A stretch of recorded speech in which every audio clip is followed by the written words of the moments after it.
This news update is brought to you by... Don't you deserve a little me time? Play catch up and binge watch full seasons of your favorite TV shows. Available on video on demand from Flow. Simply press the VOD button on your Flow remote. This is how we do TV. This is how we flow. This is the Barbados Today morning news update for Friday, January 15. Thank you for joining us. I am Marie-Claire Williams.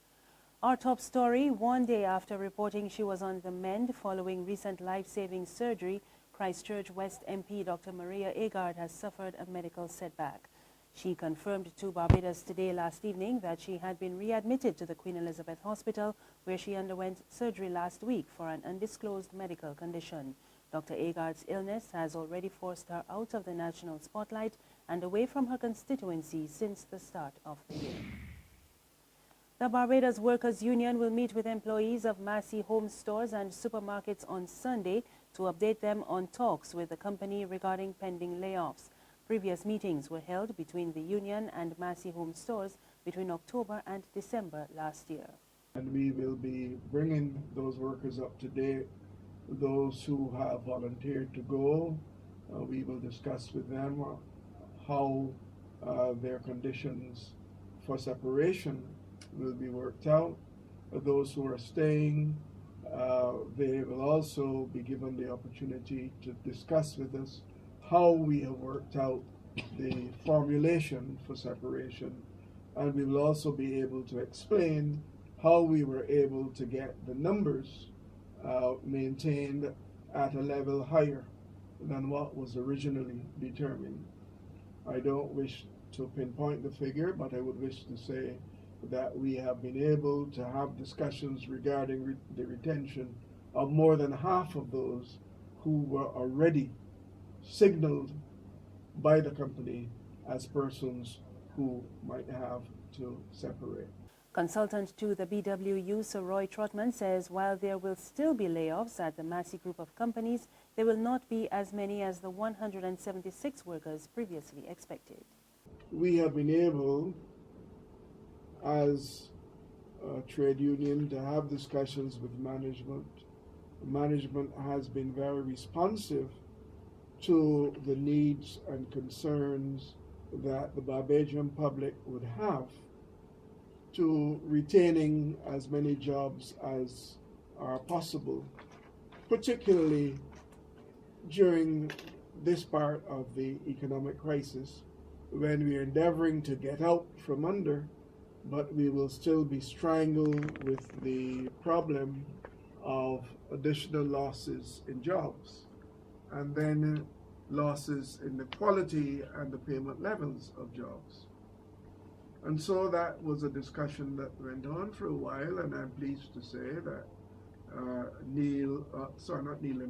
Massy have responded to some of the suggestions that we have made, and that they have looked for other ways where they are losing jobs or where they are shedding jobs to provide for alternative employment. The two parties are scheduled to meet again today at 2 o'clock at the BWU's headquarters to further discuss details of the company's cost-cutting measures. They will meet again on Monday for further discussions. The Employment Rights Tribunal, hearing the case of dismissed workers of the National Conservation Commission, will resume on January 22nd. The much-anticipated case into the 2014 retrenchment of 200 NCC workers resumed yesterday after stalling several times. The session saw several fiery exchanges between the chairman of the Employment Rights Tribunal, Hal Gollop QC, and NCC lawyer Mitch Codrington, who requested another adjournment. I am presiding here, so do not use that kind of language to the tribunal. The tribunal doesn't descend anywhere. The tribunal assesses the situation and rules on relevance. I have ruled that it is not relevant to the proceedings. I am not sure where the airport is. Council, and that is not a presiding officer in any quasi-judicial or judicial manner decides when or what is getting into it. I have decided that it is not relevant to the proceedings. And that is the end of the matter. But Gollop insisted there would be no further adjournments and the case must go forward.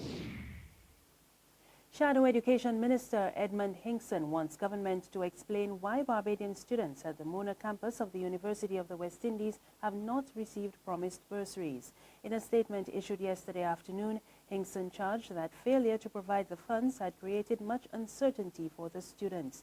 And he said now was not the time for the minister to plead a lack of knowledge on the matter. Hinkson cited a report by an unnamed student that she had not been granted the promised $1,800 bursary for this academic year. The St. James North MP revealed that he had received similar reports from other MPs and constituency caretakers that hundreds of Barbadian students had been left in the dark.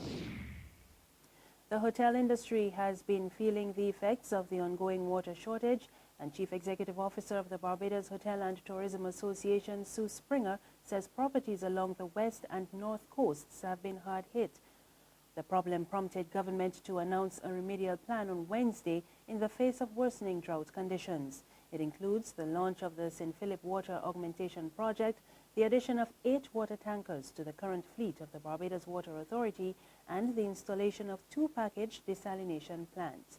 Springer says the affected hotels have had to rely on BWA water tankers, but some who do not have storage tanks on their premises have been forced to extract water from their swimming pools to flush toilets. There's regional and international news after this short break. Secure your future, be financially strong. Since 1983, we have been there for you. A smart range of products, great tax benefits. We're the solution to your hopes and your dreams. The Barbados Workers Union Cooperative Credit Union. The Barbados Workers Union Cooperative Credit Union. Humble beginnings to smart loans, smart savings. Save smart and borrow smarter. That's the move for me. Stability, prosperity. We're the solution to your hopes and your dreams. The Barbados Workers Union Cooperative Credit Union. The Barbados Workers Union Cooperative Credit Union. In news from the region, Guyana is reporting the first case of Zika virus. Health Minister Dr. George Norton made the disclosure in an address to the National Assembly yesterday. He said the Caribbean Public Health Agency, CARPHA, detected the virus in a sample of blood taken from a 27-year-old woman. Haiti has also confirmed the presence of the virus. Zika virus has now been found in 13 other countries in the Western Hemisphere, including Martinique, Puerto Rico, Suriname, and Venezuela. Zika is a mosquito-borne viral disease which is transmitted by the Aedes aegypti mosquito. On the international scene, Saudi Arabia's foreign minister has met with U.S. Secretary of State John Kerry in London to discuss possible peace talks on Syria. Adel Al-Jubeir spoke with BBC's Lise Doucette on the likelihood of the talks going ahead. We hope they will. The Syrian opposition was gathered together in Riyadh in an unprecedented move. All of the factions were represented. They agreed on a platform, on a vision for Syria. They agreed on what the new Syria should look like and the process for getting there. And they picked their negotiating team. And so now they're ready. It is the regime of Bashar al-Assad that has been dragging its feet. It says it's ready. Well, we will see. It has said many things before that it didn't comply with. We hope that the talks will begin on the 25th so we can launch the process that will lead to the establishment of an interim governing council that will assume power from the Bashar regime and that will then move towards writing a new constitution and having elections. And we hope that and expect that during the interim period of this transition period, Bashar al-Assad will exit because he has absolutely no role to play in the future Syria. That's the morning news. Remember, there's more on our website, www.barbadostoday.bb. You can also subscribe to our e-paper, email updates, and like us on Facebook. We're on Izumi Media in bus terminals and Screenplay at supermarkets and gas stations near you. You can also tune into Channel 101 on Flow TV or Mix 96.9 FM for more news and sports. I am Marie Claire Williams. Have a good morning.